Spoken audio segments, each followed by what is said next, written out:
We had a prisoner of war whose health had deteriorated, and we were deeply concerned about, and we saw an opportunity, and we seized it, and I make no apologies for that. All right, that was President Obama saying he makes no apologies for releasing 5 Taliban terrorists in exchange for Sergeant Bergdahl. But what about the 6 men who died searching for Bo after he reportedly walked off the base in 2009? What do they think of their commander-in-chief's comments, particularly now that Fox News has obtained documents proving the former captive once described himself as a warrior for Islam?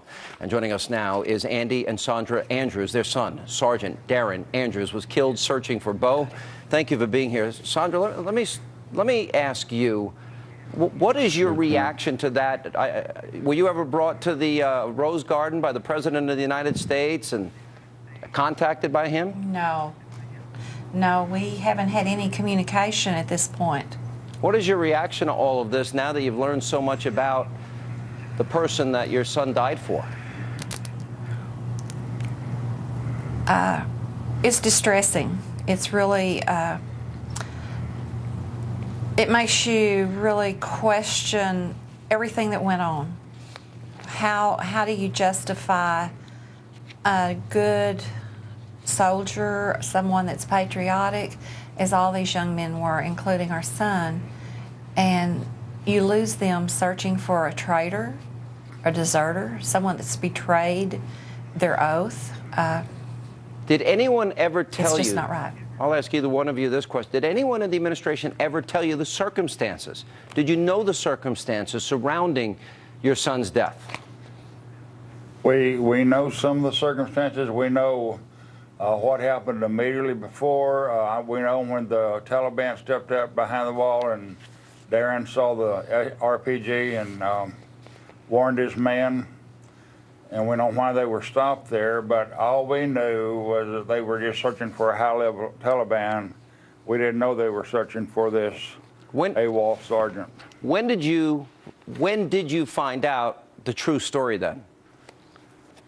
The story started coming out on Facebook, and my wife received questions from friends and relatives saying asking her if this was true, that Darren get killed, hunting for the soldier, and she followed the Army line. She said no, they did a different way, and but then later the guys that were with Darren at the incident started calling her and notifying her by email that it was true, and they were searching for Bergdahl when Darren and the other and Martin was killed.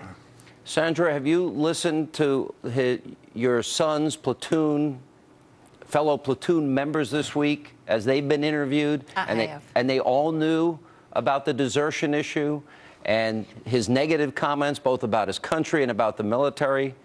What was your reaction as more and more of this has come out? I think it's more evident that he was never a POW. He was never captured. He was a deserter. Yeah. Did your son ever... He left on his own volition. In your communications with your son, did either one of you remember or recall any time that he ever mentioned Sergeant Bergdahl? Well... Not by name. Not by name. All right. Just the guy that was missing. I'm very, very extremely sorry for your loss. We knew. Thank you both for being with us. You're welcome.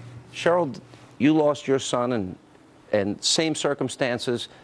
Did your son ever mention Bo Bergdahl? Like them, he never mentioned by name. He would just say that, you know, all the guys always got together and played video games and so on and so forth. But what he did say, I would say 2 to 3 weeks before his mission to go out and get him before his passing, he had mentioned something to me about one of the guys had went missing, that he took off. He left. He deserted. And when I talked to him on the phone, I said, well, just be careful.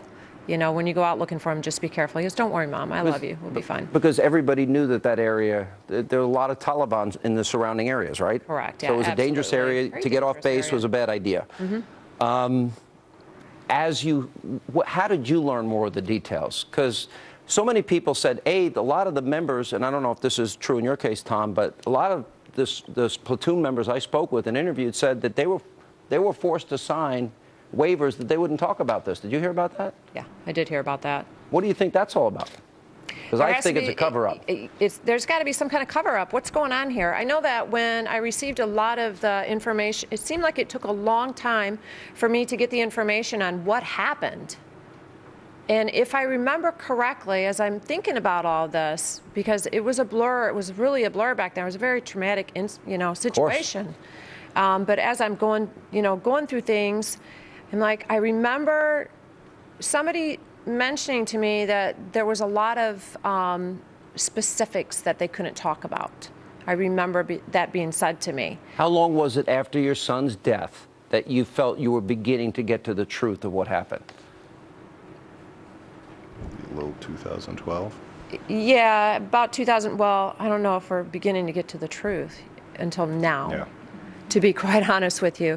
But as far as the knowledge, it was like 2012, the whispering started coming in about, the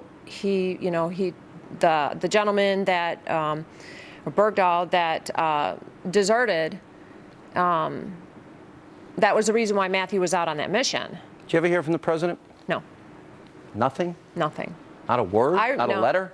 We got a form letter. I got Form a form letter. letter. A form letter. Stamped with his stamp signature, yeah.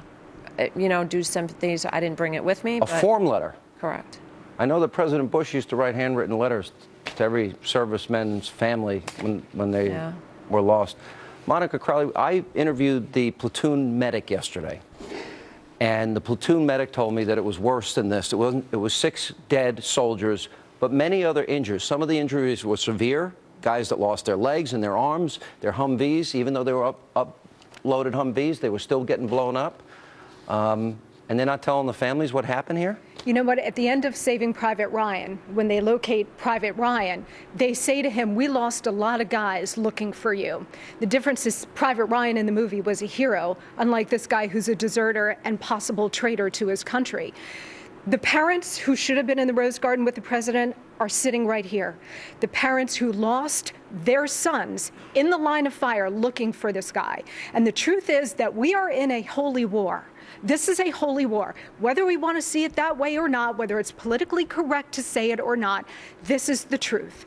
And the enemy gets a veto. They get a vote as to whether or not we're still in this war. So this commander-in-chief can come out publicly and say repeatedly, the war is ending, it's over, we're bringing home our guys.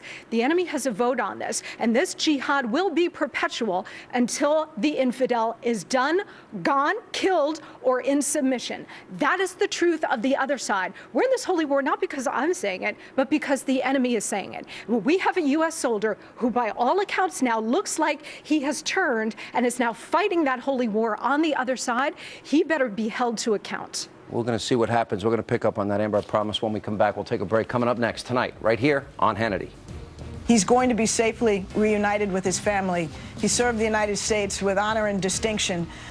Well, you heard it right. Another Susan Rice Sunday Show catastrophe. Well, that's how she described the soldier who once declared himself a warrior for Islam. Coming up next, you're going to hear directly from Sergeant Bergdahl's platoon members who are calling him a deserter and maybe even worse, a traitor. That and more as the studio audience edition of Hannity continues straight ahead.